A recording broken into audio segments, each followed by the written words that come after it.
I want to just go through and touch upon 3 headlines that jumped out at me that seemed extra significant, and surely there are more which dovetail off of that. The first one, which was in response to, I think it was 5 dubia that were submitted, dubia being questions submitted by, were they all cardinals, the submitted cardinals, to the Pope, yes. Around the issues that we were just talking about. Right, which is normal canonical process. Yes. In the Catholic Church. Cardinals have the right to do so. Yeah, so well within their and rights. Popes have the moral responsibility to reply. Exactly. Which he didn't do the first time 5 years ago. Yes. Never replied at all to the first set of dubias, but replied to these almost instantly. Almost right away, which lends some observers to believe that he was expecting these questions to come. And the answer that really riled up the most people is that he signaled an openness to blessing same-sex unions within the church. Yeah, I try from every angle to say, okay, what was he thinking? What is he really saying? But I always come back to, as a priest and a bishop myself, is like, why ever say that? Why ever say that? Right? Especially as the Pope, your job is to defend the teaching of the Church. You don't have the right to change the teaching of the Church. I think most Protestants don't understand this about the papacy. We've talked about it before. Whenever the Pope speaks, everything he speaks is infallible. Like, he says it's going to be sunny tomorrow, then it's going to be sunny even if it's raining, right? It's not true, right? No. But what a Pope can't do is change doctrine of the Church, cannot change it. And obviously, you say you're going to bless something that both revealed Word of God, natural law, and the teaching of the Church says is disordered. What does that possibly mean? How can you say we're going to bless this, but it's not marriage, but we're going to bless it? It's not like when you and I as priests or any other ordained clergyman, they're asked to go, you go bless the crowd at the blessing of the fleet, or you bless somebody's home or whatever.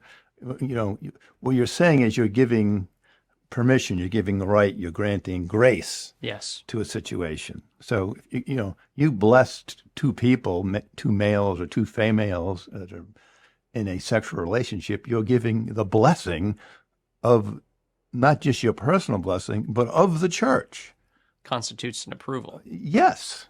So it's not possible. I've been through this for 30 years on the Anglican side of the river, right? It's not possible. People think it's possible if you get a majority of people who agree that such and such is true, because it's just silly logic. That's not how God works, right? Otherwise, we could vote the Trinity out.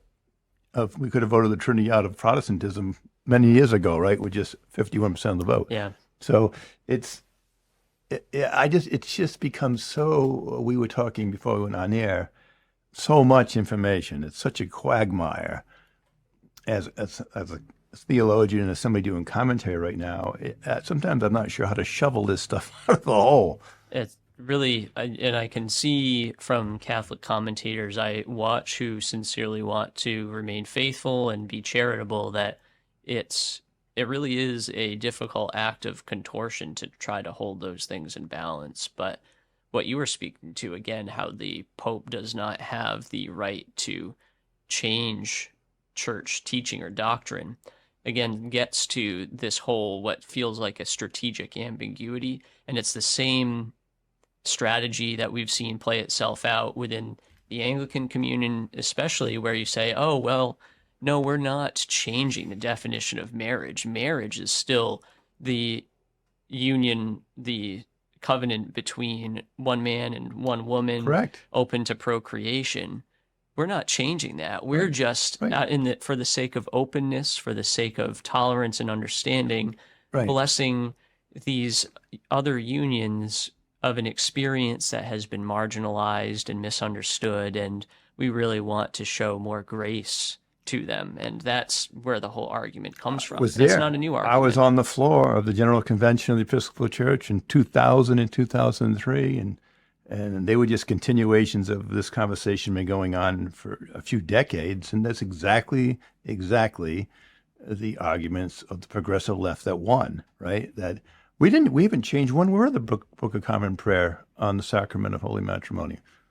So how can we have changed the definition of marriage? That's how, like, childlike. It's like speaking with children. It's like, yeah, but you're talking about blessing same-sex unions, and then having ceremonies where they exchange rings and they kiss each other and they live as spouses together. How?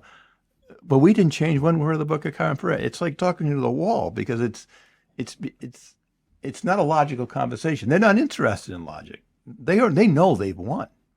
And that's what's happening in Rome. This is what's happening at the grassroots of Catholicism across the world.